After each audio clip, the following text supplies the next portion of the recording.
actions. The list was demanded to, quote, determine whether any additional personnel actions are unnecessary, unquote. These FBI employees are career public servants who were simply doing their jobs. The administration has also fired or forced out dozens of experienced career federal prosecutors, as well as numerous senior career FBI leaders, including James Dennehy, the highly respected head of the FBI's New York field office. It also isn't helpful to the FBI or to federal law enforcement more generally that other recent actions of the Trump administration have shown strong disrespect for the law. For example, the administration, including Elon Musk and OMB Director Russ Vought, have made up the existence of an inherent presidential power to impound federal funds, which the Government Accountability Office, the Justice Department's Office of Legal Counsel, and the Supreme Court of the United States have all rejected. According to calculations by the Appropriations Committee minority, the Trump administration is currently freezing at least $430 billion in federal funding that Congress had promised for communities all across America. This includes 365 DOJ grants recently terminated by the Trump administration, covering activities across 34 states and 2 U.S. territories. These grants were specifically for violence prevention and intervention efforts, services for victims of crime, responses to hate crimes, individuals struggling with substance use disorders, and much more. In addition, the administration has initiated a process to restore the gun possession rights of convicted felons and domestic abusers. It has attempted to intimidate law firms through executive orders and has gutted the public integrity section of the Justice Department, which has long worked to protect the American people against corruption. And just this past Sunday, when asked in an interview whether U.S. citizens and non-citizens living in our country deserve due process rights as laid out in the Fifth Amendment of the Constitution, the president answered, quote, "I don't know, I'm not a lawyer," unquote. This is unacceptable. The president and his administration must always lead by example by obeying and enforcing the U.S. Constitution and federal laws. With an annual operating budget of more than $10 billion, it's entirely appropriate that this subcommittee, which provides the FBI with its funding every year, exercises strong oversight over the Bureau, its leadership, and its work. Director Patel, I look forward to your testimony today and to your answers to our questions. Thank you, Mr. Chairman. I yield back. I recognize the chairman of the full committee, Mr. Cole, for any remarks he cares to make. Thank you very much, Mr. Chairman. And before I get into my my prepared statement, I just want to tell my friend, the director, how happy I am you're in your present post. A lot of us had the great privilege of knowing you from your time in service and the staff on the House, and particularly with Devin Nunes. And I don't think the president could have made a better appointment. And I think you're off to a great start, and I look forward to working with you. I know you'll find, and know Chairman Rogers, but you'll find the members of this committee very anxious to work with you to make the American people safer and more secure. So just thank you for being there. Thank you for the sacrifice you went through. I know you didn't have the easiest of confirmation processes, but I think that was probably to be expected. But thanks for going through it, and thanks again for taking this responsibility, because I know you're going to discharge it with great distinction. Mr. Chairman, again, thank you. Ranking Member Men, well, one of those days. Thank you very much, and it's good to be with both of you here today. I'd like to welcome you, Mr. FBI Director. It's good to see you again, and thank you for appearing before us today. I want to remind everyone that when the Dean of the House and the chair of this subcommittee entered Congress back in 1981, discretionary spending stood at 45% of the federal budget, and mandatory spending was 55%.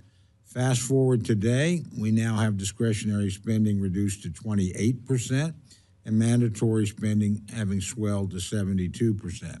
And as a percentage of the GDP, when the Dean got here, we were appropriating 9.8% of the GDP. We appropriate 6.4% of the GDP today. I simply point that out to say if we have a spending problem, it's not the Appropriations Committee where the problem is. We've actually reduced the amount of the resources of the American people we've taken to discharge our responsibilities, and the Dean's been a big part of that. Wouldn't have happened without him. The President has delivered, obviously, a starting point for this process of appropriations with his recent FY26 blueprint. Congress will now analyze the submission and use hearings to evaluate priorities moving forward, as we're doing here today. I would remind everyone, and certainly it's not the responsibility of the Director of the FBI, the quicker we can get a full budget, the better off we'll be. We'll be able to make smarter decisions and, frankly, work with you more clearly. I know you share that frustration. And I always say it's nobody's fault. Every new administration, it takes time to get people approved, take time to get people. But we are at crunch time if we're going to get these bills out of here in a timely enough process for the full Congress to consider them and for us to have an opportunity to negotiate a final agreement with our colleagues across the rotunda in the United States Senate. But to the point of the hearing today, the mission of the Federal Bureau of Investigations is a significant one. Protect the American people and uphold the Constitution. Your work to secure our communities, along with preserving the integrity and trust of our top law enforcement agencies, is impactful each and every day. Importantly, the FBI has been instrumental in Operation Not Forgotten that focuses on investigations, services, and intelligence for Indian country. According to the Department of Justice, at the beginning of fiscal year 2025, the FBI's Indian country program had approximately 4,300 open investigations, including 900 death investigations, 1,000 child abuse investigations, and more than 500 domestic violence and adult sexual abuse investigations. Director Patel, I want to thank you and the FBI for reinstating and bolstering this critically important initiative, not only for Oklahoma, but also for the entire country. As you may know, more than 4 in 5 Native American and Alaskan Native women have experienced violence in their lifetime. The murder rate is 10 times higher than the national average for women living on reservations. Initiatives like these are what make the FBI stand apart. Very important when looking at these to understand the great majority of the perpetrators are not Native Americans. They're non-Native Americans, and they're on reservations and in Indian country for a very simple reason. I always like to say, hunters know where to hunt, fishermen know where to fish, predators know where to prey. They go to places that are quite often remote, where enforcement is difficult, and where jurisdiction is sometimes complex and tangled. So again, your focus on this knotty problem and persisting problem is deeply appreciated, certainly by me and I think members on both sides of the aisle. Our nation faces also countless threats, from terrorism and drug traffickers to cyber crimes and child exploitation. Violent criminals work to expose our weaknesses on a daily basis. The work of the FBI is unmatched, and thus Congress must effectively and efficiently appropriate funding to match these overwhelming tasks. Director Patel, I look forward again to this afternoon's conversation on these matters, as well as a thorough discussion of the budget. Thank you, Mr. Chairman. With that, I yield back. I now recognize the ranking member of the full committee, Ms. DeLauro, for any remarks she wishes to make. Thank you so much, Mr. Chairman and ranking member, for holding this important budget hearing. I also want to say a thank you to our witness, Director Kash Patel, for appearing before the subcommittee today. And as my colleague Tom Cole said, welcome back to the House of Representatives. So a well-functioning, well-funded, well-led Federal Bureau of Investigation is critical to the safety and the security of the American people. The men and women of the FBI are dedicated public servants who work diligently and often in dangerous settings to keep criminals off of our streets. But unfortunately, the Bureau's civil servants have been the focus of demeaning and destructive attacks from this administration and its allies in the media, which endanger and undermine the administration of justice in this country. The American people expected President Trump to address the high cost of living, but the president is not laser focused on the cost of living crisis. He is actually making it worse. Instead, he put Elon Musk and billionaires in charge of our government, and they are attacking civil servants who are not loyal to him, but to the Constitution and to the rule of law. This administration is deliberately undermining agencies that protect the American people. The president is more focused on attacking political opponents than attacking high prices for everyday essentials. And the American people are paying the cost while the president embarks on an agenda of revenge, retaliation, and retribution. And he is attempting to wield the FBI to those ends. Undue political pressure from the White House to investigate political opponents or to quash investigations of political allies threaten the Bureau's credibility and the very foundations of the rule of law. The FBI director must shield the Bureau and the rule of law from political pressure, not act as an instrument for implementing the president's political hit list. President Trump's immediate removal of senior officials at the FBI upon his taking office strikes me as an especially naked attempt to purge the Bureau's ranks of anyone who does not profess loyalty to the president. This happened the day after you told members of the United States Senate, and I quote, "There will be no politicization at the FBI. There will be no retributive actions taken by any FBI should I be confirmed as FBI director," end quote. The administration's retaliation against those who helped bring violent January 6 insurrections to justice and the ensuing dismissal of the head of the FBI's New York field office under your watch puts that pledge in doubt. Quite frankly, the Bureau's leadership appears at best somewhere between acquiescent to the president's retributive urges and in absentia. By instilling a culture of fear and retaliation, you are undermining the Bureau's employees and undermining the Bureau's ability to stave off terrorist attacks and keep violent criminals off of our streets. The FBI plays a critical role in intelligence gathering and analysis. The FBI does not bring just criminals to justice, it foils terror plots. With a weakened and discouraged Bureau workforce, Americans are less safe because of this administration. Even though we received President Trump's concepts of a budget plan on Friday, we are now into May without a real budget from the White House. I'm eager to learn about how the FBI would continue to fulfill its mission with a proposed $545 million cut to salaries and expenses, especially with the suggestion that the Bureau should reduce or eliminate, quote, duplicative intelligence activities that are already effectively housed in other agencies, end quote. If the Bureau plans to cut intelligence analysts, at the same time other intelligence agencies are enacting broad cuts to their workforces, the administration will be making our government and the American people more susceptible to violent criminals and to terrorist attacks. The FBI exists to protect Americans from criminals. The American people deserve assurance that everyone will be treated fairly and equally under the law.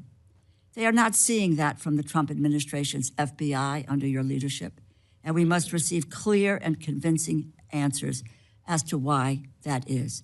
I look forward to your testimony, and I yield back. Mr. Director, it's a pleasure to welcome you to the Congress. You're no stranger here, having a part of your resume on the Hill. So welcome back to your home base. We look forward to hearing from you and responsive to questions after your statement. So, Mr. Director, the floor is yours. Thank you, Mr. Chairman. Chairman Rogers, Chairman Cole, Ranking Member Mann, Ranking Member DeLauro, and members of the committee. It is an extreme honor and a privilege to be sitting here today as the 9th Director of the FBI. President Trump has set some priorities out and a new focus for federal law enforcement. The FBI has heard those directions, and we are determined to deliver on our crime-fighting and national security mission with renewed vigor. I'd like to highlight just a few things the FBI has undertaken in the few short months that I've been at the helm. We have apprehended 3 of the FBI's most top 10 wanted fugitives in the world, 3 in less than 3 months. We've joined our partners at DHS and conducted targeted operations to round up fugitives around the country. For instance, in Massachusetts alone, we apprehended 370 violent fugitives. We seized, along with our partners at DHS and the Department of Defense in one operation down off the coast of Florida, 44,000 pounds of illicit narcotics. That's $500 million of pure narcotics that would have hit the streets, are now off the streets permanently. And as part of Operation Allied Corridor, we've targeted approximately 3,000 illegal aliens with ties to criminal organizations who are eligible for deportation or removal. Children. Today, as we talked about with the Attorney General in Operation Restore Justice, prioritizing crimes against children is a priority of mine and will continue to be of the FBI. Just this morning, we announced that we executed over 450 search warrants and have rounded up in the last month alone over 400 individuals who choose to enact acts of violence against our children. 205 in the last week alone, to include individuals in positions of trust, such as teachers and law enforcement officers. They are committing some of the most heinous crimes against the most innocent of our society, and we will not tolerate it. It will remain a priority for us. As we double down on criminal threats, we're never going to stop pursuing the mission of defending the homeland. Foreign spies are trying to steal our technology, are trying to steal our agricultural products and seeds. Cyber actors are looking to infiltrate our networks on a daily basis from all parts of the world, and foreign and domestic terrorists continue their plotting, both here and overseas. It's hard not to overstate the operational tempo that the FBI must act and will continue to act since I've been at the helm in these last 3 months. The mission is a no-fail mission because if we fail, then American lives will be endangered or lost. Every operation we run comes with one end state in mind: to disrupt or stop criminal activity or threats to the homeland. It's not I that do the work of the FBI. It's the agents, the intel analysts, the SOS, and the support staff throughout our field offices that take it to the streets every single day. It's our linguists who translate and transcribe from dialects that most people on earth don't even know about in offices on a 24/7 basis so that our search warrants can be signed out, so that our arrest warrants can be signed and approved by judges. It's the everyday women of the FBI across the country, many of them I've gotten to meet in my short time, and prior to that, in my time as a terrorism prosecutor, worked hand in glove with them, both here in America and overseas. Our Joint Terrorism Task Force is a heartbeat of what defends this country from domestic and international threats of terrorism. Every one of our 55 field offices has a Joint Terrorism Task Force situated in almost every single state in this country, covering every single state in this country. We've stopped many plots, including against targeting energy facilities in Baltimore, and of course, the tragic New Orleans day plot, terrorist attack. One of our initiatives, of course, is to continue to fight against illicit fentanyl trafficking and narcotics trafficking into the country. Every 7 minutes in this country, as of last year, an individual, an American citizen, is killed from a drug overdose. To that end, we have enacted, along with our partners across the Interagency and the Southwest Border Intelligence Center, the Counter Cartel Coordination Center, as what we call it, the FBI, the C4. We have flexed assets over to that area and are using it as a regional hub to countermand the narcotics coming across the southern border. It's important efforts like these that not just stop the narcotics traffickers and narco-terrorists from entering our country, but from pouring drugs in. We must work with the interagency to accomplish this goal. We will work with the interagency to accomplish this goal. It's not an FBI mission alone. We will partner with anyone and everyone willing to achieve this mission set. In one of my first actions as director, I gave my agents and intel analysts an opportunity to go out and serve in the field. And many of those individuals took that opportunity and have requested to be redeployed into the field, into every one of your states across this country. We are moving more than 1,000 positions outside of the Washington, D.C. area. And that's not the Washington field office or Hoover alone. That's what we call the NCR, the National Capital Region. Approximately 11,000-ish FBI employees of the 37,000 that are currently employed work inside the NCR. We need some of those field operatives out in the field. We need some of those intelligence analysts out in the field. We need their expertise in your states, in your counties, in your towns, because the threat to this country in 2025 is everywhere, and we cannot quarterback that mission from Washington, D.C. alone. We will remain here in Washington with the cadre we need to support the field offices, absolutely, but we need to bolden our efforts in the field. We are also, under my leadership, looking to cut waste, fraud, and abuse. We have found duplicative line item contracts already within the FBI, and we don't want to waste taxpayer dollars at the Bureau. We don't want to pay twice for something when we have been only needed to pay once. Modernizing and prioritizing the FBI is a critical component of what we need to do. Our capabilities and our infrastructure at the FBI are outdated. They have been the opposite of streamlined. An agent in our field office in El Paso does not have the same toolkit as an agent in our field offices covering the Dakotas as our agent in New York City. That's unacceptable to me. We will fix that. But building this new infrastructure is going to take not just a public effort, it's going to take a public-private partnership engagement, which we have already executed on. Members of this committee are important, critical partners to the fight against crime in this country and to defending our homeland. And you know better than anyone that our no-fail mission continues and can't continue without your investment and your support. I rely on your expertise. I rely on our conversations that I have with you here and offline to tell me where the problem sets are in this country, because I don't know where they all are. And then we can deploy assets to attack the growing problem sets. Our enemies are getting more and more creative by the day. And we need to keep up not just with the intelligence, but with you, who represent the men and women in the United States across this country. You have the ground level knowledge that we need to help fight this message. Without the funds to get ahead of our adversaries, I agree, we risk making trade-offs that will jeopardize the safety of Americans. So it's my commitment to you to work with you during this appropriations process to address budgetary needs, shortfalls, and also think innovatively to make sure we fund the FBI for a future. Thank you very much. Thank you, Mr. Director.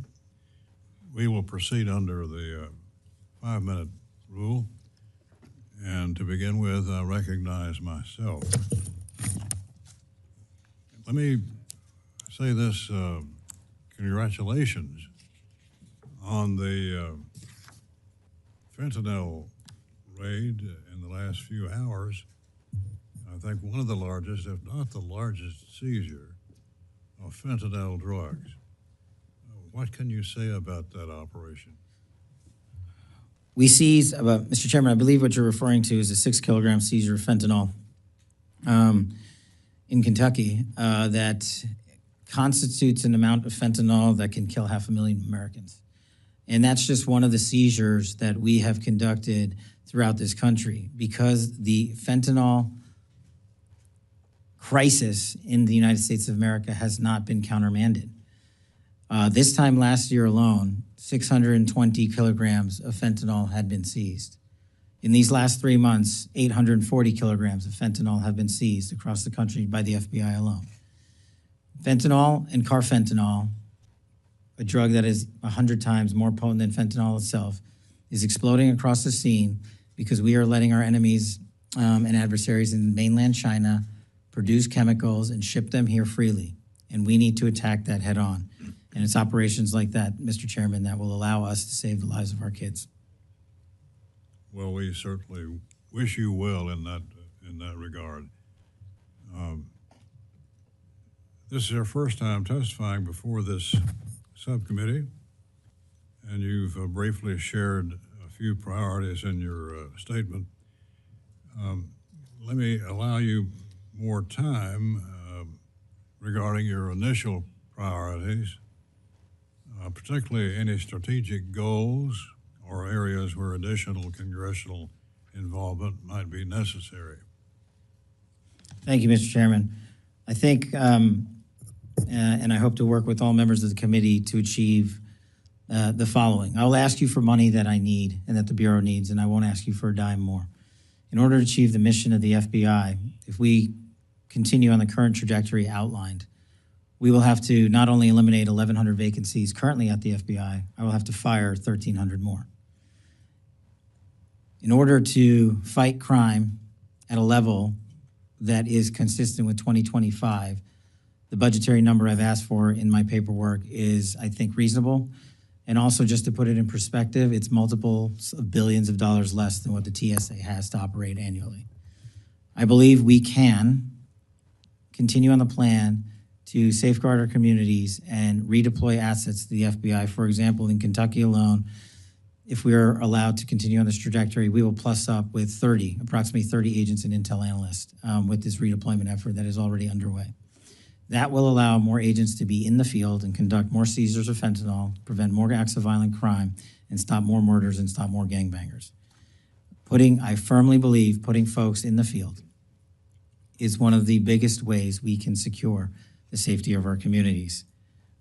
Places like Louisville have dedicated over 2,000 hours alone to assisting DHS, conducting over 100 arrests. And so it's operations like that I can go on that we can do if we have the manpower to do it, and I believe we'll get there. In your plan to move positions from Washington, D.C. to field offices, totally in the country, how many changes will you see? Locations? Every single state gets a plus up, Mr. Chairman. We have 55 field offices, a little over 300 resident agencies covering down in some large swaths of geography, like the Dakotas and Montana and Idaho region, which don't themselves have what we call a special agent in charge. But covering down on this plus up allows us not to just send agents and intel analysts to our field offices, but our resident agencies as well, which cover down on this geography to include tribal lands. I just met with the leaders of every tribal community in the country here in Washington, D.C. 2 days ago, and I told them the crimes that are happening to individuals like Emily Pike, a 14-year-old who was dismembered on a reservation in Arizona, and her mother asked me to find her arms because they only found a piece of her body. A crime like that occurs everywhere in this country, tragically, and they will not receive any less attention from this FBI because it occurred on tribal lands. But allowing a plus up will also allow us to engage the tribal communities and the leaders that I asked for their help in letting us on and work with them because they face the same violent crime everyday Americans do. How will you judge the impact that this effort will make? I think we've already seen it, Mr. Chairman, in just the sheer amount of fentanyl alone, when you look at this time last year versus this time this year. When you look at the number of arrests of violent criminals this time last year versus this year. And that's just with a short-term surge to the field that we've done in these last couple of months. The long-term push to the field will take much longer. Well, thank you for willing to serve. And we wish you well and will be supportive of your efforts. We want to see the FBI back to its former glory. And we think you're the man that can make that happen. So our best wishes to you. Thank you, sir. Ms. Ming? Director Patel, since 2022, the executive branch has been legally required to operate and maintain a publicly available system to which apportionments are posted. As you know, apportionments are legally required by the Anti-Deficiency Act. They are formal federal budgetary accounting documents that are legally binding on federal agency, and OMB uses them to tell agencies how and when they can spend legally appropriated funds. Beginning in March, this OMB stopped making these documents publicly accessible. You stated in your confirmation hearing before the Senate Judiciary Committee that you want to work to get public trust in the FBI back. It would seem to me that transparency and public reporting about where and how the Bureau is spending money would help in earning back public trust. As the leader of our nation's principal federal law enforcement agency, will you commit to making the FBI's account-specific apportionments publicly available? Absolutely, so long as I have the appropriate request.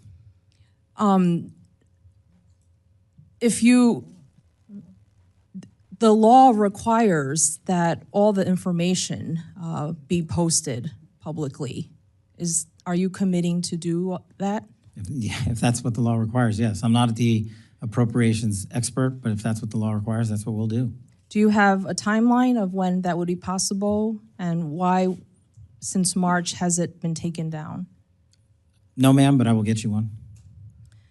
Okay, so thank you for committing to publicly post what is required by law, the apportionment for the FBI. I wanted to ask about one of the U.S. Attorney nominee Ed Martin. As you know, the FBI conducts background checks on nominees for senior positions in the federal government. Ed Martin has been nominated by the president to serve as U.S. Attorney for the District of Columbia, one of the top prosecutor positions in the country, and he currently holds that position in an interim role. If it has come to light that Mr. Martin has praised a Nazi sympathizer named Timothy Hale Cuccinelli, who was also pardoned by President Trump after being convicted as a January 6th rioter. Mr. Martin called Hale Cuccinelli, quote, an extraordinary man, an extraordinary leader. He's also falsely claimed that he did not previously know that he was a Nazi sympathizer. Do you think that this is the kind of thing that the FBI should be careful to investigate as part of its background checks on nominees such as Mr. Martin? Thank you, ma'am. I'm not familiar with Mr. Martin's specific BI investigation, but I can tell you how the BIs are done for everybody at the FBI.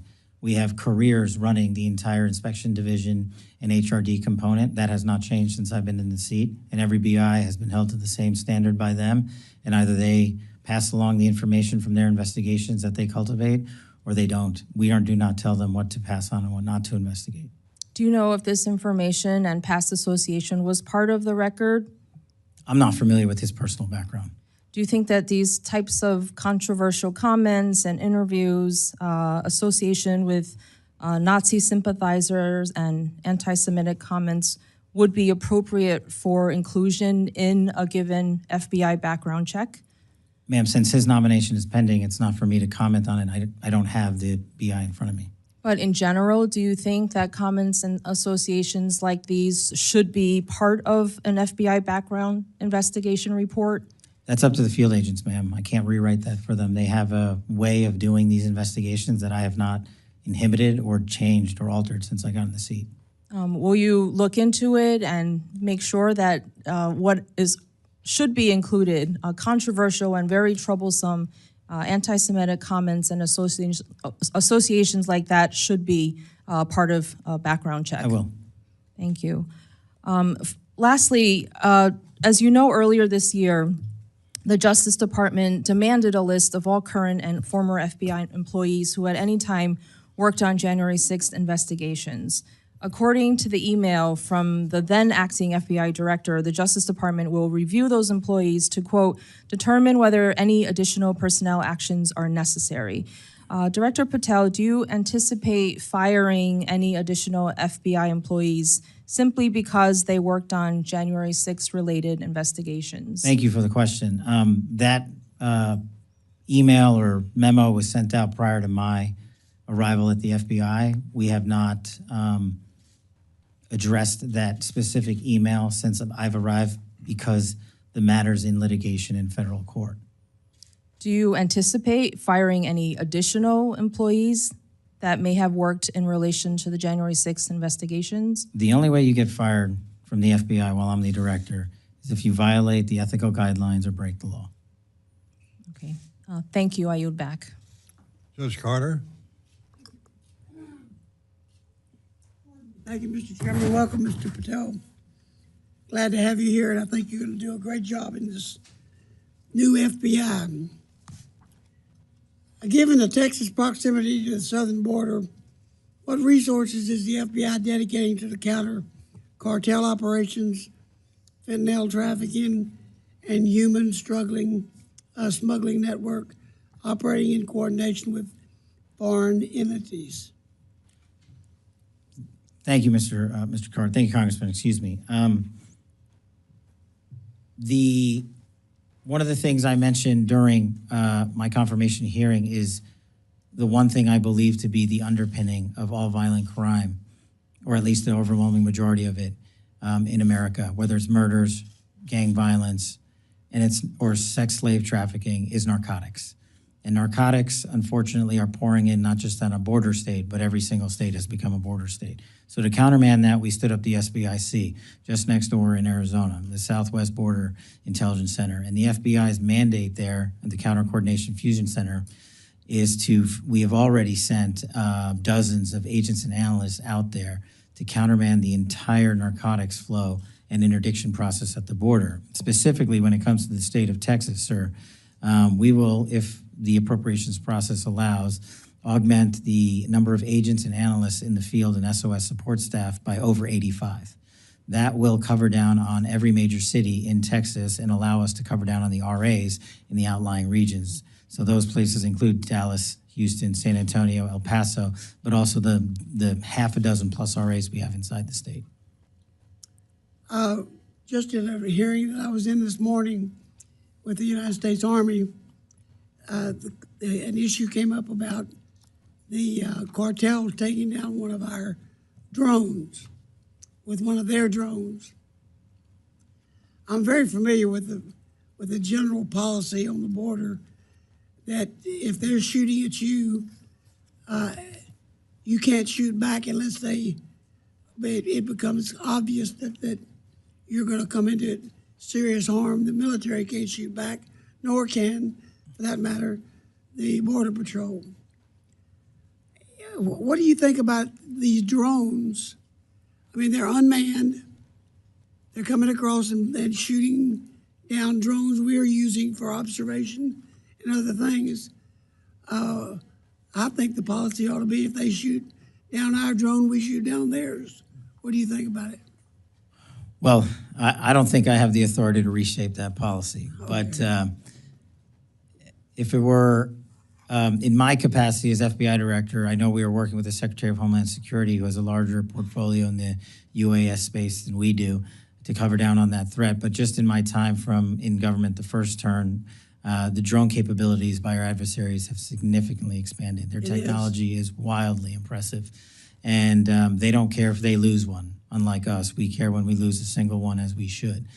In order to countermand that, you are going to have to, in my opinion, alter the domestic intelligence collection priorities on the NIPIF to prioritize who we collect against and what. And the what is the drone technology that we are not sufficiently covering down on right now. Thank you. That's a great answer.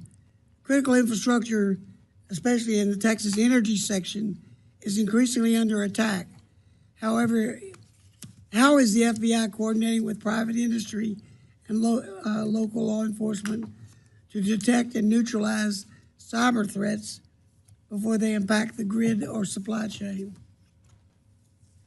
That's one of the pillars of what we are trying to do at the Bureau.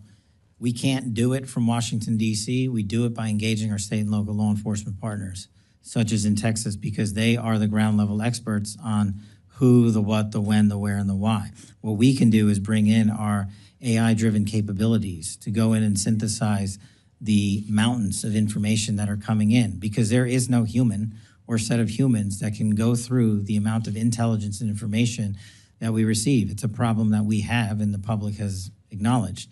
The challenge and the rub is, where do we allow computers to come in and humans to stop? And we're working through that at the Bureau right now to say we should be able to use certain elements of AI to triage that capability, discard the unuseful information, and highlight to leadership what the useful information is to Congress and also to our agents and AUSAs in the field so they can bring the appropriate cases. But we can only do that if we embed ourselves with state and local law enforcement, and that's been a big priority of mine. Thank you. That's good. I appreciate the answer. Mr. Lauro. Thank you very much, Mr. Chairman. Director Patel, you have previously stated that your number one priority for the FBI is to end violent crime in the United States. The budget request slashes the FBI budget by more than $500 million below the current level. It quite literally would defund law enforcement, including, it would appear, cutting a number of FBI intelligence analysts who work on critical national security issues. How is it possible to cut more than $500 million, or more than 5% below a hard freeze in the FBI's operating budget, without impacting the law enforcement and national security related functions of the FBI. Please specify exactly which positions would be cut. Ma'am, at this time, we have not looked at who to cut. We are focusing our energies on how not to have them cut by coming in here and highlighting to you that we can't do the mission on those 2011 budget levels. And so what we're focusing on is right now is working with our partners in OMB, the appropriators, to say that we cannot cover down on the mission at the levels that we would have to go to, which would be the 2011 levels, should all the budget cuts you just outlined be implemented. So, but are you talking about coming up here with a budget request that restores the funding that has been cut, that it's a defunding law enforcement? You're talking about $500 million below the current level. How would you restructure the budget to get to what you need in order to be able to make sure that we are not defunding law enforcement and that we are not cutting the analysts that you need in order to be able to do your job and to be dealing with national security issues? I don't understand. You've got a budget request, $500 million less, and you're cutting people. You don't know who you're going to cut. You don't want. Tell us which it is. Are you going to restore that $500 million? You're going to request restoring that $500 million? Well, as I said, I'm not the budget expert, but the budget request that we put in, the FBI, was $11.2 billion, I believe. And we are working through the appropriations process and the OMB process and the skinny budget that we've received to work with y'all to help us get to a number. And I believe if we got back the number you stated, we would not have to cut more FBI. So bills. with a $500 million cut, more than 5% below the hard freeze of the FBI's operating budget, you believe that then this would not impact enforcement or national security related functions? Then what are the positions? I'm going to ask the question again. What positions are you looking to cut? What is the cut for this $500 million? Now, apparently that $500 million, you're not in the budget department, but this is your budget.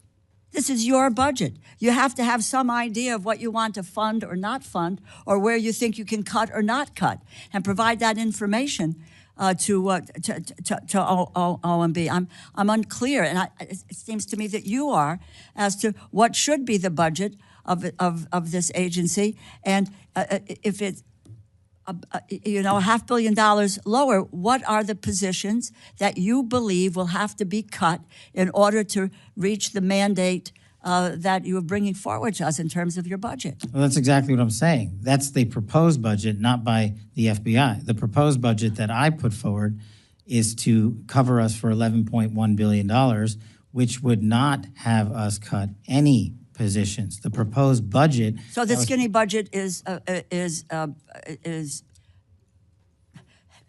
we don't have, the skinny budget is wrong. The skinny budget is a proposal, and I'm working through the appropriations process to explain why we need more than what has been proposed So in what that budget. what do you need? You need $11.2 billion? Approximately. Okay. Now, is that going to be delineated? I don't know what that means in terms of cuts that would be coming up to reach that goal. So there would be no additional positions deleted from the FBI if you get that amount of money. That's correct. And that's what we anticipate is coming in a budget that we anticipate at some point. We don't know when we're going to get it, even though we will be in markups by the time this effort is underway. But according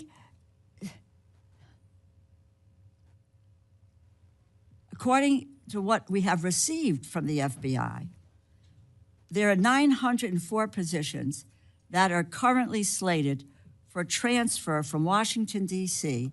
to field offices that are currently vacant. Is that correct? Yes, ma'am. Okay. This is, what, is there any explanation of why these positions are moving to field offices? One of the things we can't seem to get answers to, and this is not you, is programs are being deleted, programs that are being frozen, dollars are being frozen, programs that are being cut.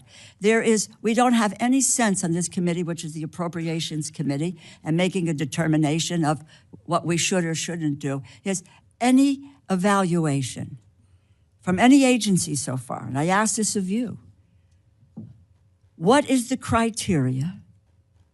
What are the programs that are going to be potentially left behind? What is the evaluation process here that says why these programs are no longer functional or not working? What is the story? Can we get from you when we're going to get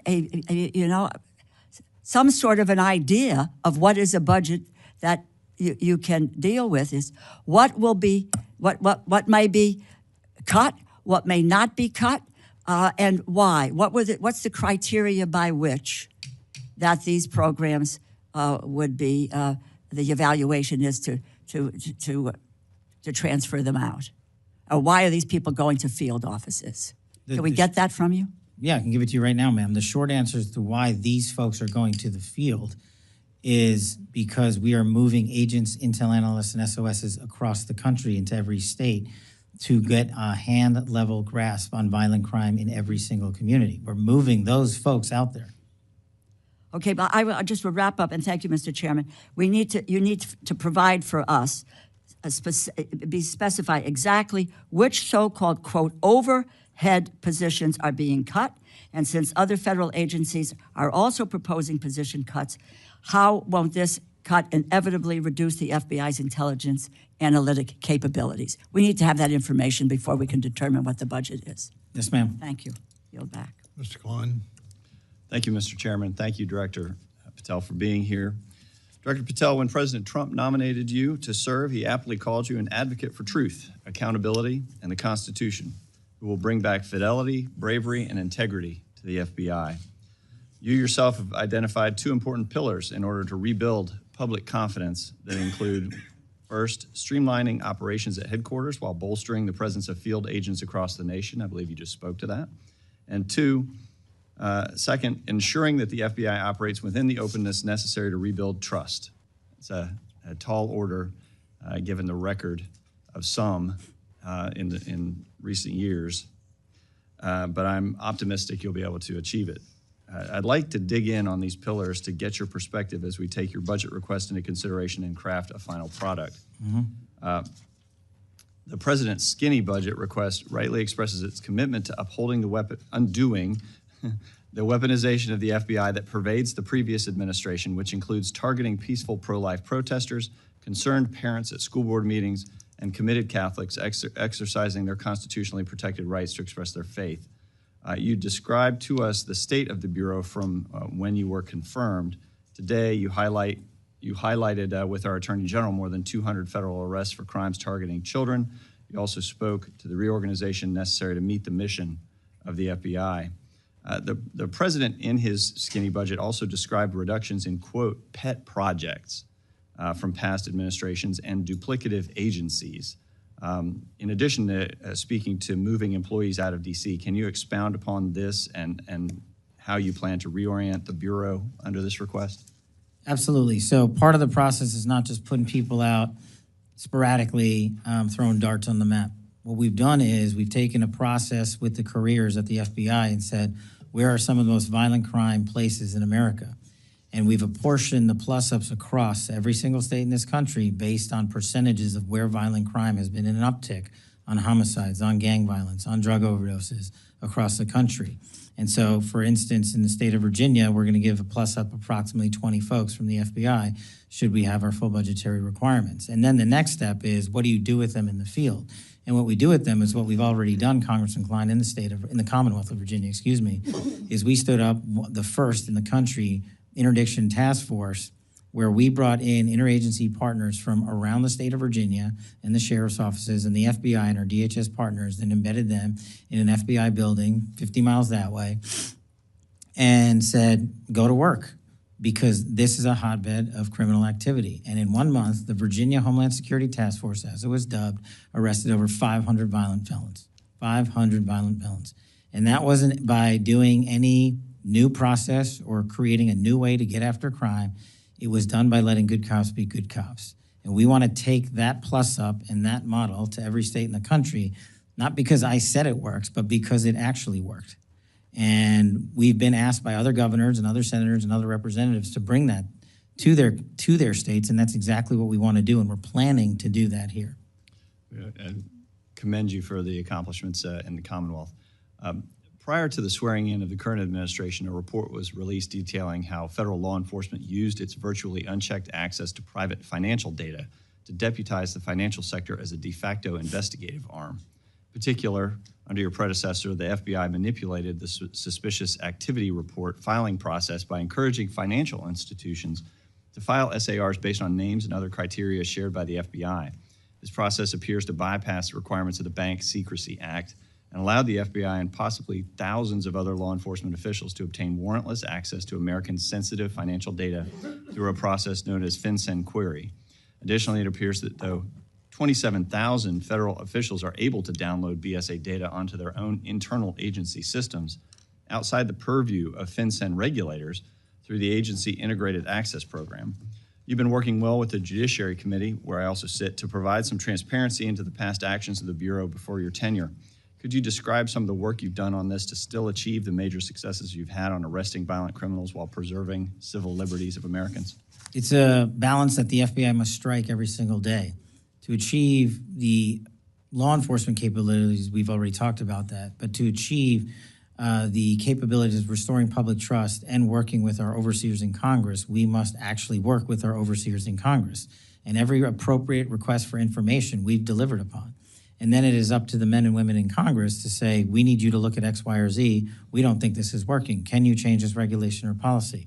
I'm not the expert on all of it, but what I can do is provide you with every documentation because you represent the men and women of America, and in my opinion, y'all are the custodians of the records that we hold, except in some very scarce national security instances. But we have provided, on a large basis, unredacted documentation for every appropriate request we've received, and we'll continue to do that because it allows us to work with Congress directly to improve the process and make sure there are no warrantless seizures of American persons' data. Thank you. Yield back. Mr. Ivey. Thank you, Mr. Chairman. Let me just follow up with where I think Mr. Klein left off. When I was on the Judiciary Committee last year, there was the 702 issue. It was a very close vote, but the compromise essentially was that we were going to continue to allow the FBI to do warrantless searches, and this is on the specific databases that are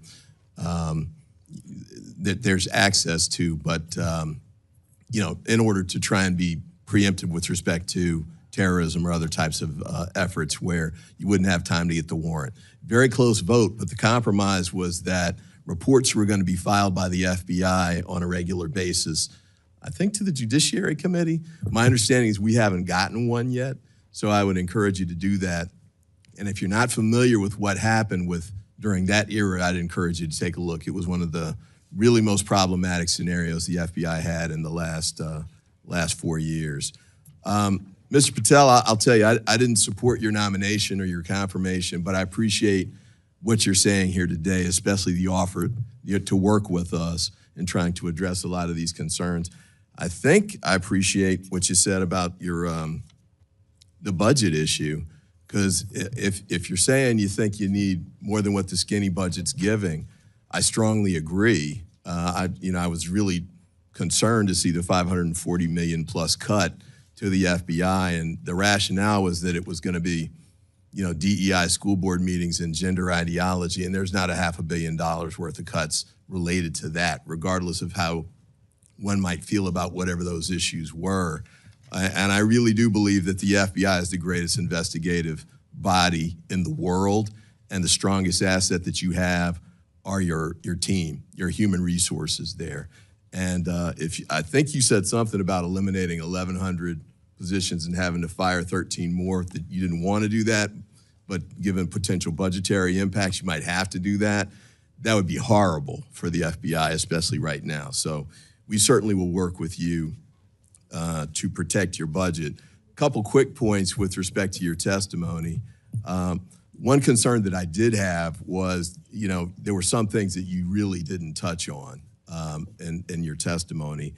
And I appreciate Tesla's as an issue, and whoever's setting those on fire should be held accountable for that. But we've got serious political violence here in the United States, a lot of homegrown activity that we need to focus on. Your predecessor testified a lot about it, and we understood the importance of that. Some of us had a chance to work on the task force that investigated the attempted assassination of now President Donald Trump, and I know you've got another pending case with respect to Mar-a-Lago.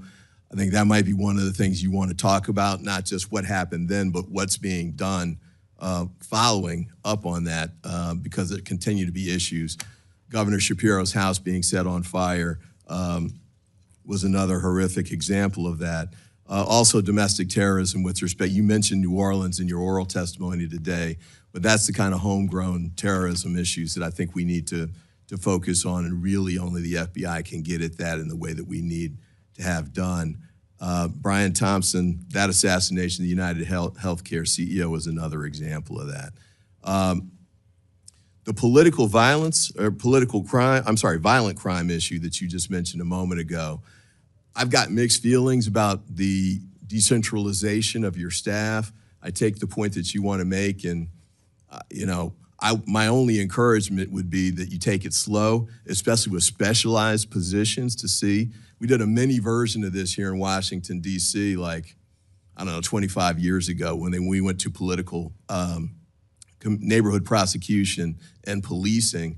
Some of it worked and some of it didn't. Some of the specialty units, like the homicide unit, needed to be re-centralized again because you needed that expertise, concentrated. And the current office, whether it's political integrity investigations, that might be one that you want to keep centralized. Civil rights is another one. So I hope you'll consider being careful about how you move forward with that. And my district is Maryland. We love having you guys nearby, and certainly would love to have you come out even more so. If you're going to do sending the agents out, my request would be that you target jurisdictions where they have serious violent crime. I was a local DA there. We were able to do joint prosecutions. The U.S. attorney at that time was Rod Rosenstein. We did some joint work, RICO cases. We didn't have RICO capability. We took the cases to him. This is MS-13. And so, when you do joint efforts like that, it can really help local prosecutors and local law enforcement, because the FBI has resources that they can bring to bear that we just don't at the local level, and the impact can be really significant. So I thank you for what you've done so far and your offer to work with us, and I look forward to working with you in the future. Thank you, sir. Mr. Gonzalez? Oh, thank you, Chairman. Thank you, Director, for being here. Thank you for your willingness to serve our great country, and I look forward to working together. It's not only how big the check is, it's where the check is going. And I love hearing some of your ideas of how we reform, how do we make things better. I represent a district that's nearly half of the southern border, been ground zero for a lot of the chaos that is happening. You already know this, but you have some of the best field offices in this area, right? The FBI office in El Paso doing amazing work. The FBI office in San Antonio doing amazing work. FBI office in Houston doing amazing work. Did I hear you correctly that there's a possibility as you right size, as you kind of once again put agents back out in the field, did I hear you right, nearly 100 agents maybe coming to Texas? About 90. Okay, perfect. We'll round up. We're here in the House. We'll round up. I love it. I think that's exactly the right answer, right? Let's get the bureaucrats out of D.C. and let's get the agents back in the field doing the work. The part I'd say, too, is your task forces are working. And once again, I look forward to working together, chatting about this more. Task forces work, right? And I want to start with the CT task force, counterterrorism task force. I think that's very important. The terrorist threat is as real as ever, and getting ahead of that, I think, is a big part of that. Once again, the FBI is the leader in this. They're the ones that you're the agency that has all the expertise and the ability to do that, but you need the force multipliers. Mm-hmm. You need the local and the state agencies to come alongside, all hands on deck to tackle this. The other thing I want to highlight for you, and then I'd like to get your response, is these anti-gang task forces, another task force that I think have just done amazing work, specifically going after some of these criminal illegal aliens, right? These TDAs, these MS-13s, these gangs that are in our country, to the tune of yesterday, the Secretary of Homeland Security, Kristi Noem, she told me there's over 600,000 known convicted criminal aliens in our country. Can you talk a little bit about the importance of the anti-gang task force? Thank you, Congressman. And you're right. The best cases I ever made as a terrorism prosecutor was on the task force, because we had embedded state and local authorities with federal authorities, state and federal prosecutors working every day together, bringing cases where you could bring cases, because sometimes you couldn't bring them in state court and sometimes you can't bring them in federal court. And so the gang task force is, right up there with the JTTF model. It serves the same purpose by allowing, my best example is the Virginia Homeland Security Task Force. We simply allowed access, placement, and location, and then we got out of the way, we being leadership. We are not running the cases in the field. Agents are. Intel analysts are synthesizing the intelligence, not me. Putting them in simply the same room and giving them some resources. We don't need to recreate or be super innovative. And that's the beauty of the gang task force. The folks in there are experienced career operators at every level that they operate in. They know what they're doing. What they're not currently allowed to do is get together enough. And that's simply what we're trying to do with part of this plus up. And again, and you're right, Congressman Ivey, we're not doing it overnight. It's a process that's going to take about a year if we get it right across the board, because it takes time to transfer expertise, but at the same time, we're not going to gap expertise in headquarters. And just to be clear, we're not taking out the headquarters footprint. We're leaving a large footprint here still. We are just adjusting to the violent crime, and gangs are one of them. I'm spot on. I did a roundtable in San Antonio. We had FBI, we had HSI, we had ATF, we had local law enforcement, we had state law enforcement. I think that's more. We need more of that. We need to turn the volume up on that, and once again move some of the bureaucrats. The other thing, I represent a district it's larger than 30 states, right? And there's a part of my district. One of my counties produces more natural gas than anywhere else in the country. And I want to highlight something for you that has worked. And this is the Permian Basin Oil Theft Task Force. Mm-hmm. And oil theft in West Texas is a real deal, right? Especially with the border crisis that we had to deal with over the last 4 years. And I would ask that you please continue to take a look at that. That is a program, once again, without the FBI being at the core of providing the intelligence and the expertise, it's really difficult for some of these sheriffs and some of these local municipalities to tackle these organized crimes. So as you're working through the budget process, as you're working through what has to stick and what has to go, that Permian Basin Oil Theft Task Force is very important. I'd love to get your thoughts on it the time I have left. Well, I'm slightly biased, Congressman, because I do some of my hunting out in the Permian Basin and out in the Glass Mountains, so I'm familiar with that just by a matter of being there on the ground a lot. But it's an example of not just your district, but if you go out into Idaho and you go into Texas or Arkansas or California even, or where have you, the localized problems at the national level can't understand or comprehend cannot be comprehended or understood by putting more people in Washington, D.C. That's what I'm trying to accomplish. These folks have the expertise and the knowledge, and if we put them in the field with your experts, then they can relay back to us, hey, did you know about this big oil problem down in West Texas?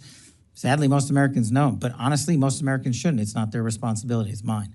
And so that's what we're working towards. I'm looking to codify that. Love to continue to working with that, on that and other things. Thank you again for your testimony today. Chairman, I yield back. Thank you, sir. Mr. Morelli?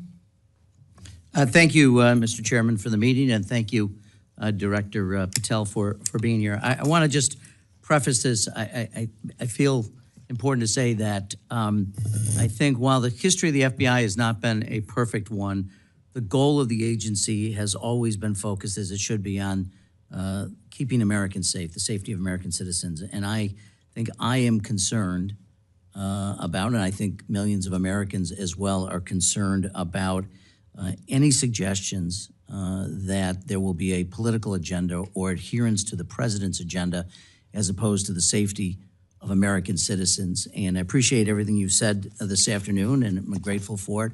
I know I've been in the business of politics for a long time. The only thing I ever care about, whether it's the military or law enforcement, that it's professional and it's nonpartisan, and that we uphold the rule of law and the Constitution of the United States. And I'm just very, very concerned about some of the things I hear from the Oval Office, not from your office necessarily, but from the Oval Office, and hope that the president recognizes that the FBI serves the American people, and it serves the rule of law, and the Constitution does not serve the president or any political agenda. And I just want to feel honor-bound to say that as a preference. So I appreciate you being here. First of all, do you believe it's your duty to uphold the Constitution of the United States?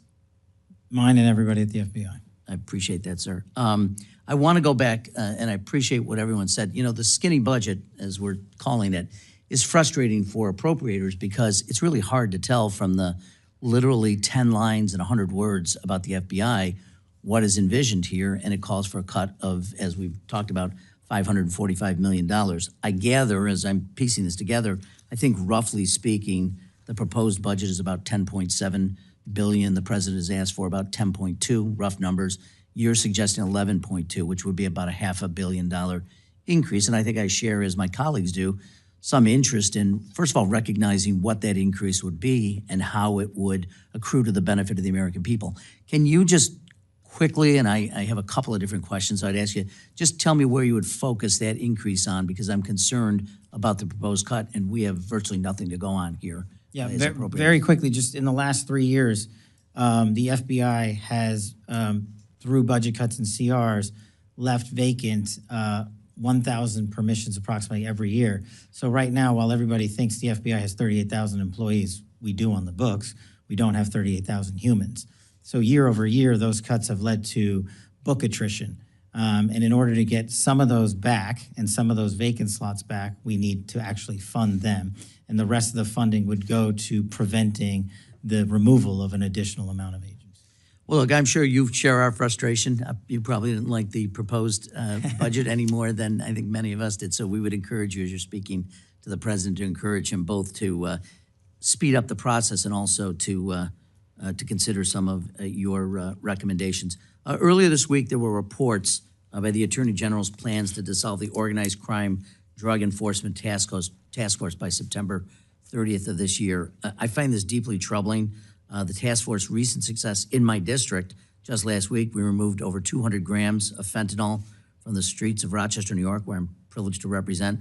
I did send earlier today a letter to the Attorney General, which I would ask unanimous consent to enter my letter into the record, but expressing my concern over the decision and reminding the Attorney General that funds appropriated by Congress for fiscal year 25 are required to be spent, and the legality of the decision aside, the FBI is an important member of that task force. I wonder if you could just share with me the importance of the work to national security and to the public, and how, if you've been consulted, and what your views are on the efforts to decommission it. I believe are you referring to OCDEF, sir? I'm sorry? Are you referring to OCDEF? Yes, that's correct. My understanding, and I'm not going to speak for the Attorney General on how the department views it, is that the cut is only to one singular office, not to the OCDEF program writ large, which the FBI has a large authority over. And so I have not been informed yet, and again, I'm not speaking for the AG, that the OCDEF program itself would be shuttered in any way. Okay, we're getting it from news reports because we're not getting it from the department. It said a DOJ budget analyst at OCDEF, I think that's how you say it, would be zeroed out in the budget. And also, and I just note parenthetically that it brought in $2 billion in proceeds. It cost $500 million to run the program. So that's honestly, it's good ROI. Yeah, this is good ROI. So I'd love to come back to you if I could, or have further conversations with your office about it, because I would like to see it continue. I think it does amazing work and is well worth the investment that we make. So again, thank you for being here, sir. No problem, sir. Mr. Alford? Thank you, Mr. Chair. Appreciate that.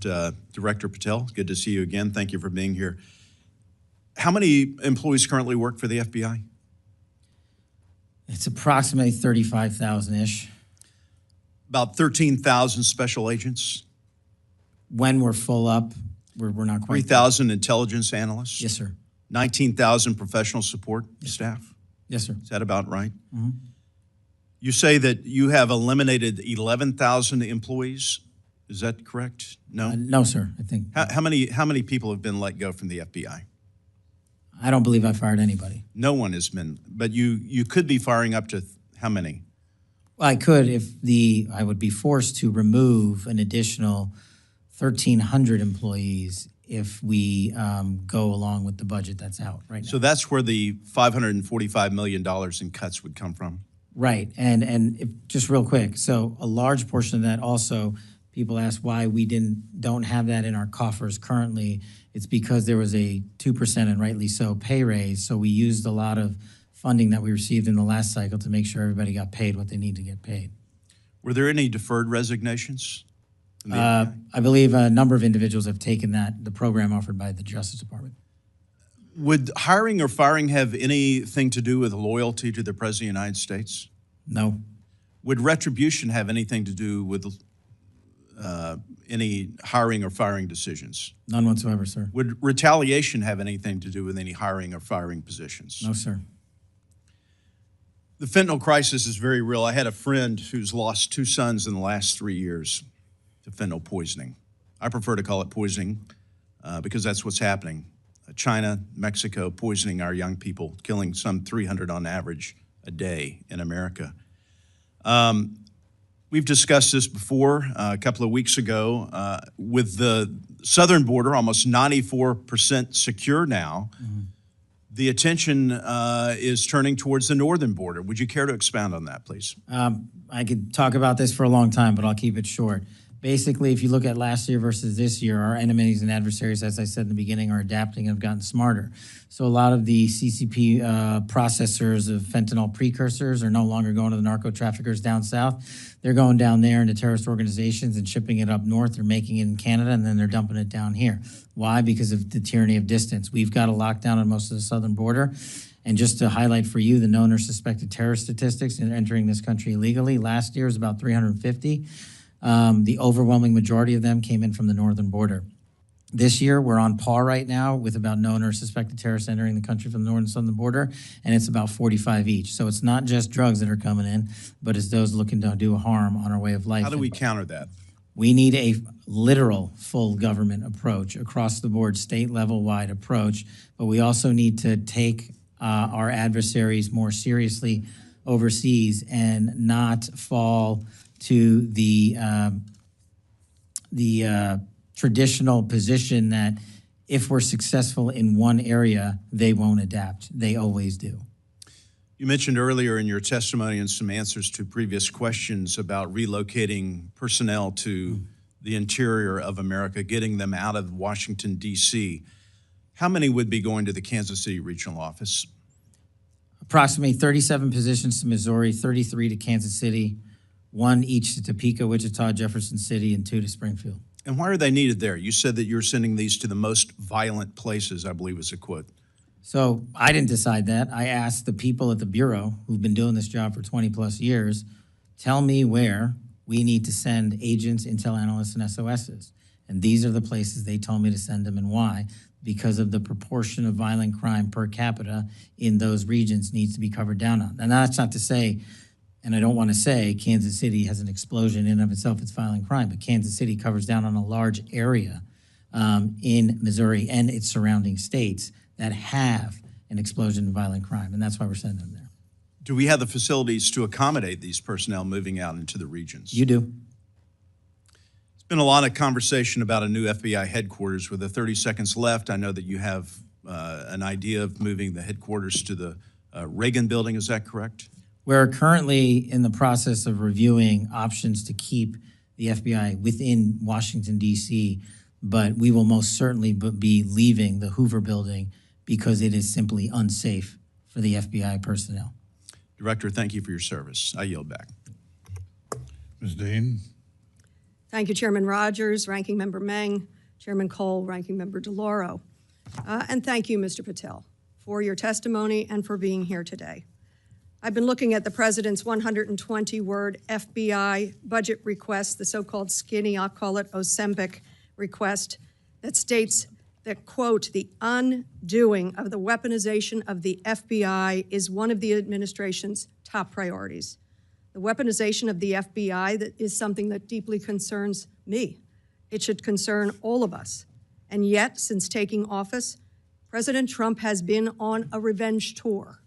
He has targeted individuals, universities, law firms, with executive orders to cut them out or to make them come under his will. He has used ICE to disappear U.S. citizens without due process, and he's fully ignored a unanimous Supreme Court order, and then over the weekend wasn't sure if he was obligated to uphold the Constitution of the United States. In your book, your recent book, Government Gangsters, you include an appendix with a list of names that people have referred to as an enemies list. Now, I know you will claim it's just an appendix, not an enemies list. So let's focus on how the president sees it, on what the president calls it. And you proudly display his quote on the front cover of your book. The president calls this a brilliant roadmap, a blueprint. And I have not even raised your storied children's book, The Plot Against the King. It concerns me how many people from this blueprint have been targeted with executive orders and FBI investigations. The FBI cannot be weaponized, and under your leadership, it has been nothing but a weapon alongside the president to go after the president's perceived opponents, to stifle dissent and free speech. A few weeks ago, as we saw through a social media post that you quickly deleted, the FBI arrested a judge in Wisconsin for correctly asking ICE officials if they had a judicial warrant instead of an administrative warrant, which they did not have. Despite this judge following the law, on the morning of April the 25th, the FBI arrested the judge in an escalation of the weaponization of the FBI under your leadership. Let me be clear. A functioning democracy does not lock up judges. I am gravely concerned about the utter lack of independence of the FBI and its weaponization under your leadership. I am concerned that the president is using this book, your book, as a blueprint, as he has said. It's a blueprint for revenge. And I am concerned that your eagerness, a childlike giddiness to carry out the president's revenge tour, you've shown yourself to be unserious in your statements before you were sworn in and some after. You've shown yourself unfit to lead this important agency. I was an impeachment manager for President Trump's second impeachment. It was a sad, solemn duty. And so I wanted to ask you about that. Mr. Patel, as you and the president continue to weaponize and investigate his perceived enemies, as you follow this blueprint, when can I, a former impeachment manager, expect the FBI at my door? Ma'am, you want to know who was targeted by a weaponized FBI? Me. You want to know how and why? Well, you want to know what I'm doing to fix it? That. Let me move on. Well, you should read the book because there's no enemies list on that book. So there are people that violated their constitutional obligations and their duties to the American people, good. and they were rightly called out. And you should give that book to every one of your constituents so they can read about it. I won't be doing that. That's their loss. During your Senate confirmation hearings, you repeatedly denied having any involvement as a private citizen in the firing of FBI officials who engaged in the prosecution against January 6 insurrectionists, the violent rioters who beat and killed Capitol police officers, and whom you referred to as political prisoners. Since then, multiple whistleblowers have come forward, and we know that you likely committed perjury. At the same hearing, you claimed you were not familiar with Stu Peters, an anti-Semitic Holocaust denier, despite the fact that you appeared on Mr. Peters' podcast 8 separate times. 8 times, and you claimed not to recall. Mr. Patel, my second question is, should we worry more about your memory or your veracity? We should worry more about your lack of candor. You're accusing me of committing perjury. Tell the American people how I broke the law and committed a felony. Have the audacity to actually put the facts forward instead of lying for political banter so you can have a 20-second donation hit. The answer is both. I believe that the answer is you're failing, not me. I reclaim my time. Go ahead.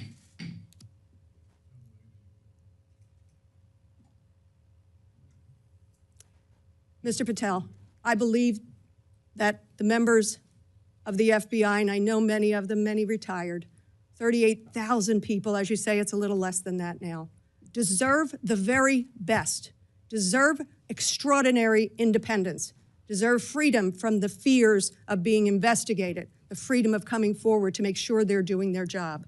And I'll end with this, that I think it's interesting that in your proposal today, you find yourself at a gulf of difference between you and the president. I wonder how you will resolve that. Will you go to the president and say, we need $11.2 billion, not what you cut out of here? You're asking for more than $1 billion than the president's request. Are you going to go to the president and straighten out that gulf? I'll do what I've always done and represent the American people, defend this country, and make sure the Constitution is always upheld and the FBI is never weaponized. Maybe you should do the same.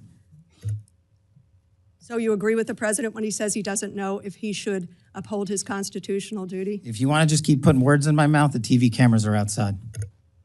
I thank you. I yield back. Again, this is an unserious moment, sadly, for the FBI. I yield back. More so for you. Mr. Strong. Thank you, Chairman Rogers. Director Patel, thank you for being here today. I'd like to also extend my thanks to your staff and the hardworking men and women of the FBI and for restoring America's trust in the FBI.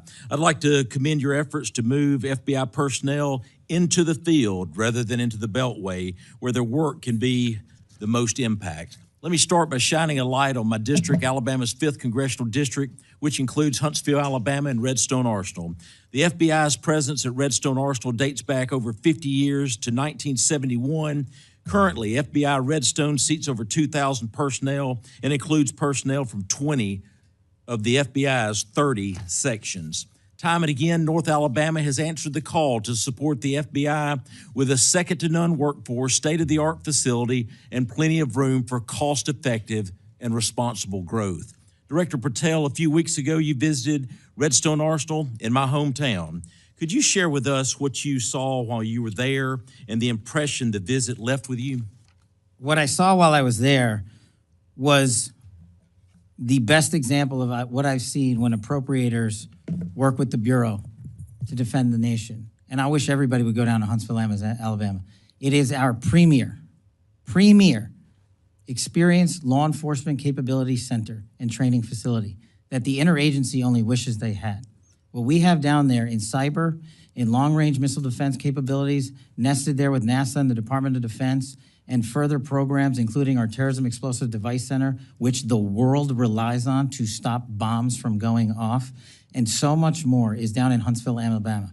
And the reason it's there is because appropriators were brilliant enough to provide a space outside of Washington, D.C., to take a geographic footprint and save money instead of rebuilding here in Washington, to do it for half the cost in Alabama.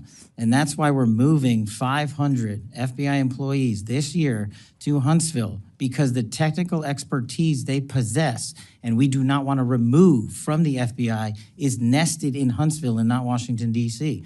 And in order to train the future men and women of the FBI, the DHS, the DOD, and every other intelligence agency we have, they're already asking us, when do we get to go to Redstone? So I encourage everyone to go down there. Director Patel, I applaud your commitment to making America safe again and returning the FBI to its core mission. We must continue to get our dedicated FBI agents back into the field and out of the Beltway to protect America. This is there's no better place to achieve this than Redstone Arsenal in Huntsville, Alabama. Huntsville provides the most cost-effective location, distinct partnership opportunities, a high quality of life for personnel, and a remarkable talent pool. Director Patel, could you expand on the plans for moving personnel and programs to Huntsville, as it's often called FBI HQ2? What are the timelines for executing this, and do you have the necessary resources to execute this move? Taking those in reverse order, the short answer is no. So we've got the North Campus and the South Campus down there. North Campus largely constructed and filled. The South Campus has been, the land has been leveled and the plots have been mapped out. And in order to fill it, and in order to build buildings 3 and 4 and 5, as we call them, and the new training facilities that we and the appropriators have already looked into and approved, we're going to need another $160 million to accomplish that. And once those buildings are built in the next 3 years, we will move another 13, maybe it's 1,400 employees down to Huntsville because, again, we are not removing them out of Washington, D.C. to remove them. We need a place that allows their skill set to be met, and it's not in Washington, D.C., and tragically, it's not in Quantico either. I wish it were, because then we wouldn't move them. But that's what we're looking to build is for the future. It also gives us a landing platform in a more centrally located area of the country for these specialized teams to deploy out into the rest of America when something goes boom or when there's a tragic accident. So I am asking the appropriators not only for the $145-ish million to finish the build, but the $60 million for the O&M to keep the facilities up. With the great work occurring in Huntsville, I want to highlight the interagency collaboration between the FBI, ATF, DHS to address bombing incidents and the use of explosives. The FBI's Hazardous Device School, Terrorist Explosive Device Analytics Center, or TDAC, are located at Redstone. The ATF's National Center for Explosive Training and Research and the U.S. Bomb Data Center are also located in Huntsville. Likewise, DHS routinely collaborates with these partners, specifically their Office for Bombing Prevention. Director Patel, could you talk a little bit about the interagency efforts to address bombing incidents and the use of explosives? Yes, I'll try to be brief. Just like with drone technology, our adversaries, when it comes to explosive devices, their technical capabilities have exponentially increased. And in order to keep up and stay ahead and not behind of the boom, what we have to do is train. And this is another point of training for Redstone Arsenal. Everyone that's qualified as a bomb technician in the FBI and the rest of the country gets that training at Huntsville, Alabama. And that's the reason we need these schools to exist. So to stay ahead of the fight, and these explosive devices that are being engineered in people's basements in places across the world and they're being shipped here, we need to know how to shut those off before they explode, and that's what Redstone does. Thank you, sir. Mr. Chairman, I yield back. Mr. Fan. Yes, sir. Thank you, Chairman. Thank you, Director Patel. In a local situation in Maryville, Indiana, within my district, I have a high intensity drug trafficking area, HIDA, which receives federal funding. That works with the local law enforcement. We are the crossroads of America near Chicago. The drugs that you're talking about are transported through those areas all the time. With these budget cuts, can you talk about how those HIDA and agencies will be funded? Absolutely. Thank you, sir. It's like any other successful mission set that we have at the FBI. And HIDA, I worked on as a terrorism prosecutor as myself. Extremely critical because like some of the other situations across the country, that region has been recognized, unfortunately, because of the high-intensity drug flow. In order to countermand it, we have to keep these task forces open, up, and running and funded. But in order to do that, we can't just flood it only with federal funds and federal personnel committed to working with our state and local partners because that's what makes HIDA successful. My experience in HIDA wasn't in your district, but down in the Southern District of Florida, and I can't imagine it being too different in terms of how we proceed and how to make that successful. Okay. My next question is, just recently you had a visit to the National Center for Missing and Exploited Children. Just please tell me how that cyber tip line and how that program's future looks with these $500 million cuts. We actually partner wonderfully with NCMEC, and we've committed to allowing our FBI employees to remain there no matter what. We will find a way to fill that mission set, even if, even under the most austere of budget cuts, because what they do is exceptional. If people don't know, they need to go there and see it. It's right in Arlington, Virginia. They find missing children from 5, 10, 15, 20, 30 years ago, and they provide treatment to those that have been abused. Okay. And so you have my commitment, sir, that we'll do it. I appreciate that. And according to the domestic terrorism operations sections, the internal tagging system used to track domestic terrorism investigations was eliminated, and the staff of 16 was reduced.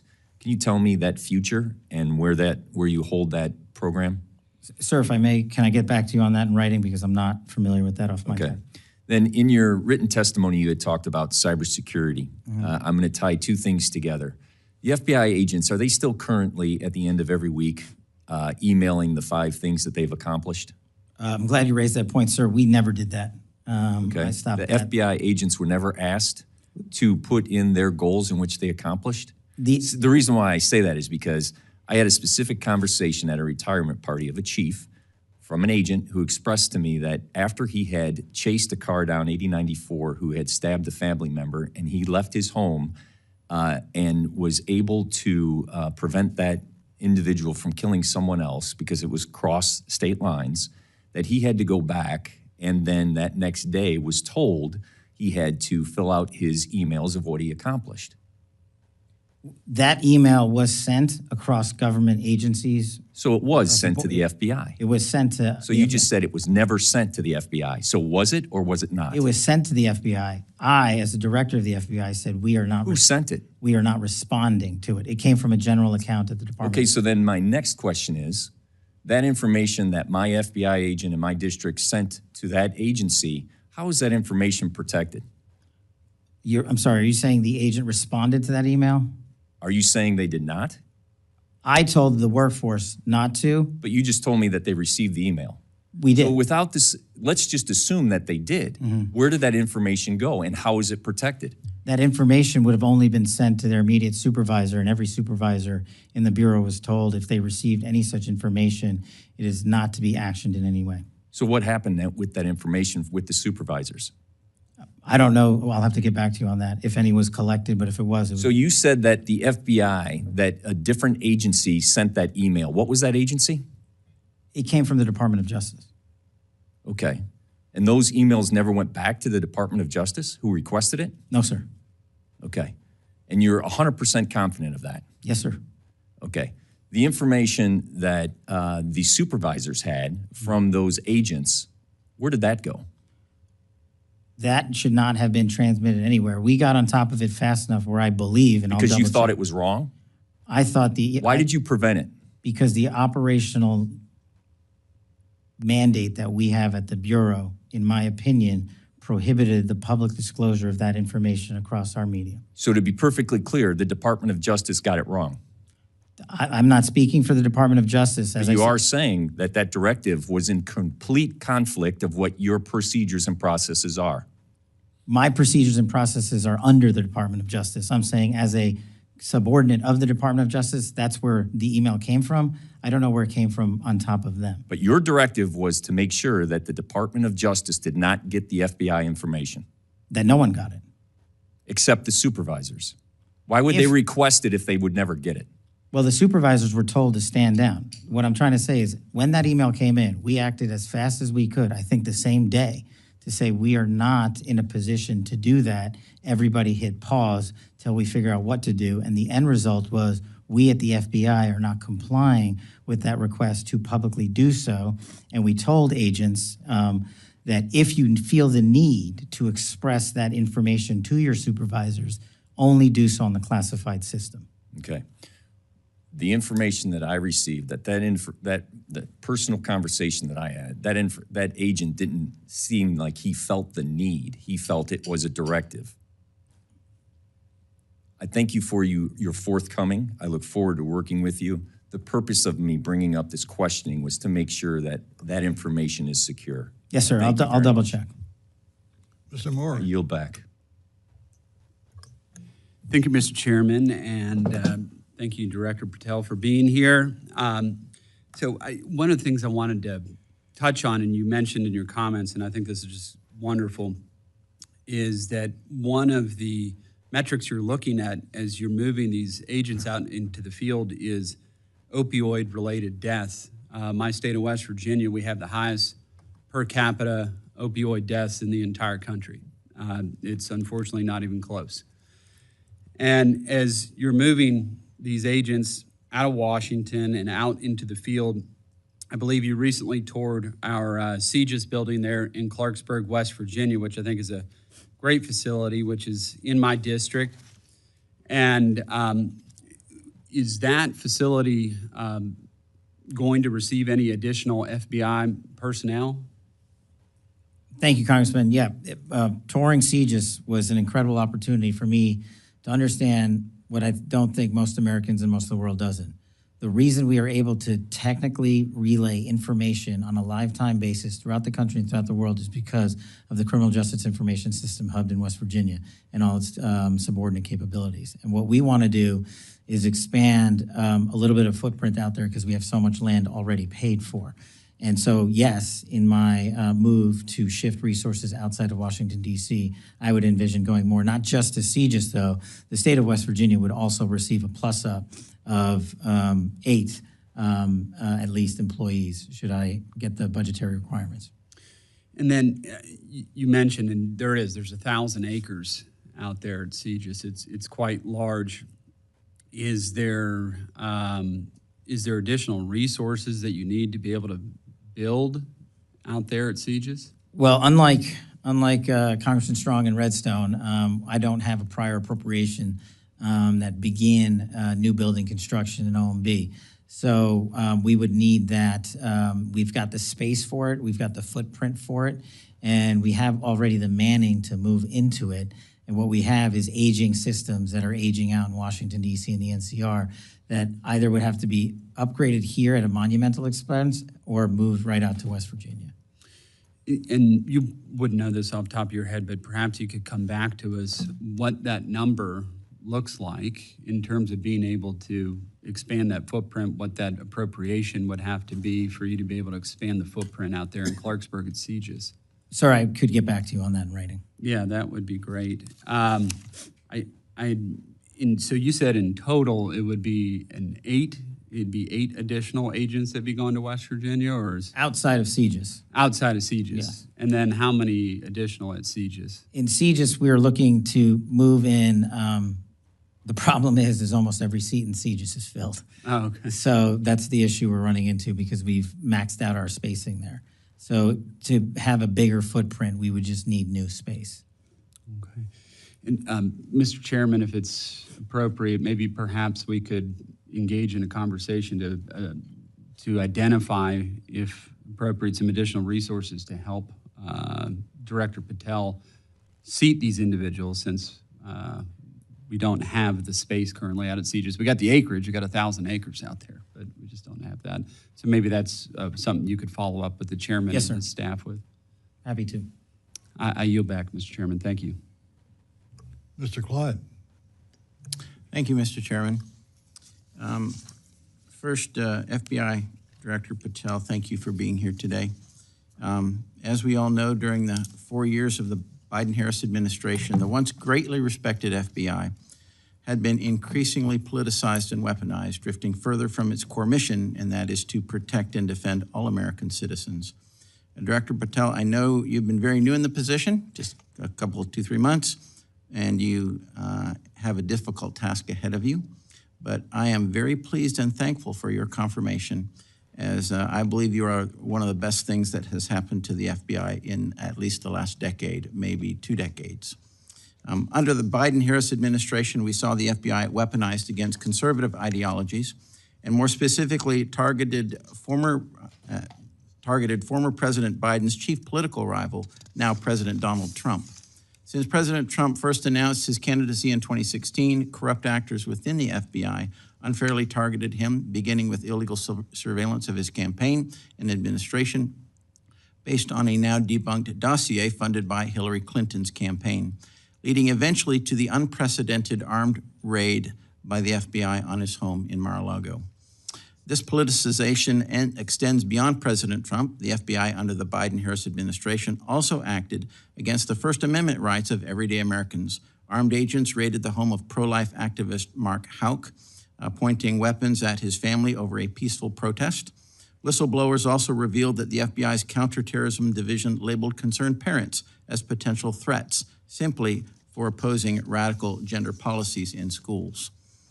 I'm pleased to see that the President's budget request for FY 2026 directly addresses some of these concerns, stating that the administration is committed to rooting out the weaponization in the FBI.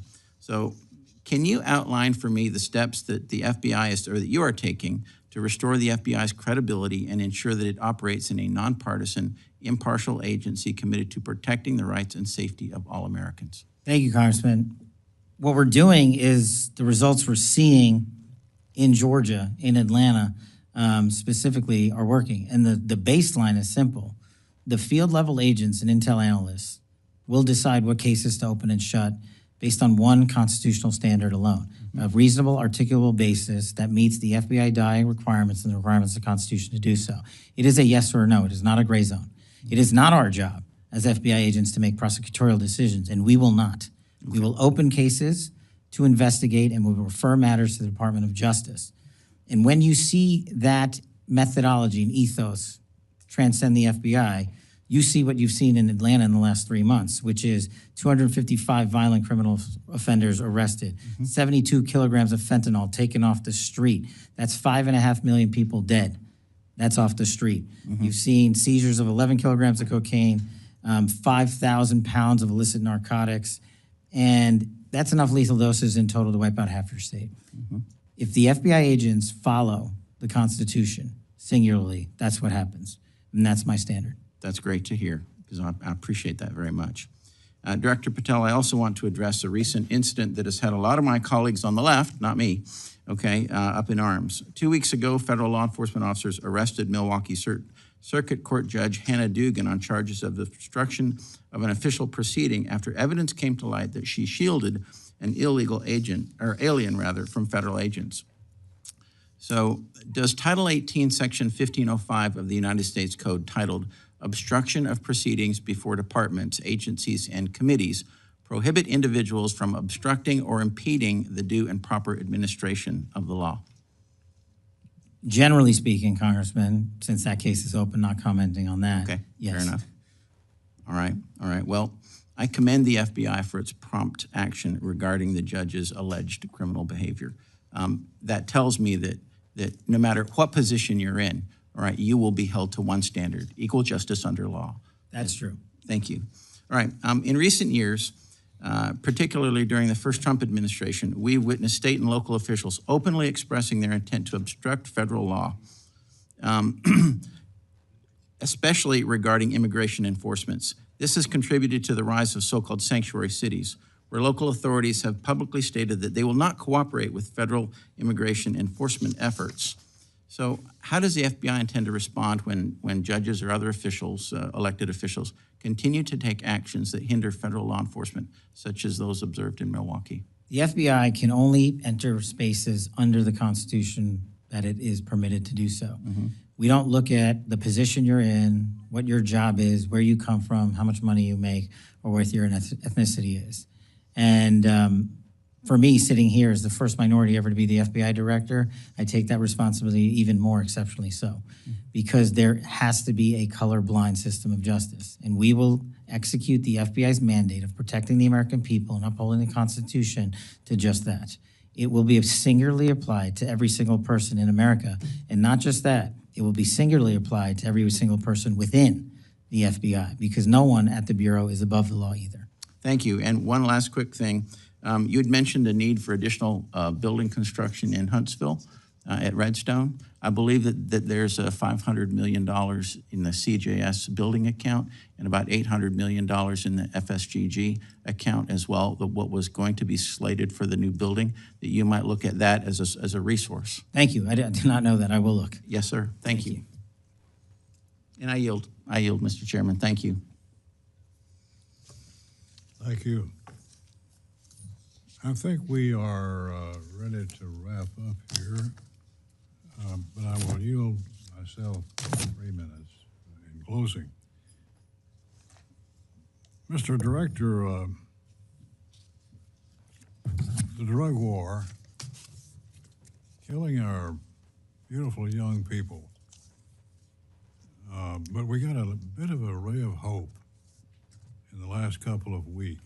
CDC now says that overdose deaths from opioids decreased 30% in the last year.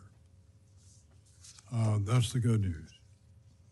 The bad news is 70% of that was fentanyl, overdose deaths from fentanyl. I was happy to see the news story over the last couple of days of the very successful seizure and arrest in the west of the U.S. Of fentanyl seizures. The cartels are the culprit. The drugs are bad, but they have to have this national, international organization in place infiltrating every metropolitan area in the U.S. and otherwise. Cartels. Tell us what you're doing or plan to do to get at the cartels and destroy the system that's bringing these poison pills home. That's just it, Mr. Chairman. So in the first couple of months since we took over, we just 1 month ago, extradited 29 Mexican national cartel figures out of Mexico. So what we're doing is going down there to Mexico and saying, if you're going to import drugs and kill our children, you're coming here to face American justice. And that was just one trip. We've had 3 since I've been in the seat. That's part one of the issue, taking the fight down to the cartels in Mexico to the extent that the FBI can. We're partnering with our intel community partners and ultimately with the Department of Defense and whatever the administration decides is appropriate to take further action there, but that is still being worked out. Overseas, one of the things I'd like to highlight, and I'm glad we were able to get this in, is the fentanyl is killing our children and our youth, but no one is looking at the precursor machines and factories in mainland China. We are. We started that the day I hit the seat. And I did not accept the answer that whack-a-mole is how you do it, because if you take down one, then another 50 get stood up. Well, we're going to take down one plus the 50 and the 100 after that. But what we need is an all-of-government approach to focus on the precursor shipping in mainland China. Because if you stop that and you stop the shipments going to our allied nations, such as Canada and Mexico and South America, then you stop their ability, the cartel's ability to make fentanyl. And that's my big push at the FBI on the fentanyl crisis. I wish you Godspeed. Ms. Ming, would you like to reply? Thank you, Mr. Chairman. I thank you, Director Patel, and your team for being here. I am disappointed that the chair is not allowing a second round of questioning. This is not typical, especially for an agency as large as this one. But I do thank you for being here. I thank you for your testimony. I thank you for your previously stated willingness to uphold the Constitution, to uphold the law in restoring public trust for the agency and making sure that apportionments are accessible to the American people. And I know that you are, as you said, in the midst of this appropriations process. You talked about the $11.2 billion that you personally believe would be helpful to be most, for the FBI agency to be most effective. And as we work together, bipartisan, like Mr. Morelli said, to combat everything from violent crime to fentanyl to terrorism, we do want to work with you. And we would love more additional information. Obviously, we won't be able to do it during this hearing, but after the hearing on how we can get to the specifics where you arrived at the $11.2 billion, we'd love to work with you. And then I do want to yield my additional time to my colleague, Ms. Dean. I thank you. I thank the chairman. And I thank you for being here, Mr. Patel. I want to enter into the record pages 81 and 82 of your book, which is entitled Government Gangsters. And on 81, you said that Congress should use aggressive congressional oversight to expose every single bit of filth and corruption in the FBI and DOJ. Interesting, I didn't hear you talking about that anymore because you have 37,000 talented folks working with you and under you. You also, on 82, entering into the record, you wished that folks would testify publicly without time limits. I'm disappointed that we couldn't have done that. We should have not had such time limits. And then finally, I do want to enter into the record your Appendix B. It is entitled Members of the Executive Branch, Deep State. And just pulling through a couple of them, I see listed in here dozens of people, but the Covington Law Firm, Mark Esper, Perkins Coie, Miles Taylor, Andrew Weissman, and so many others. I enter those into the record.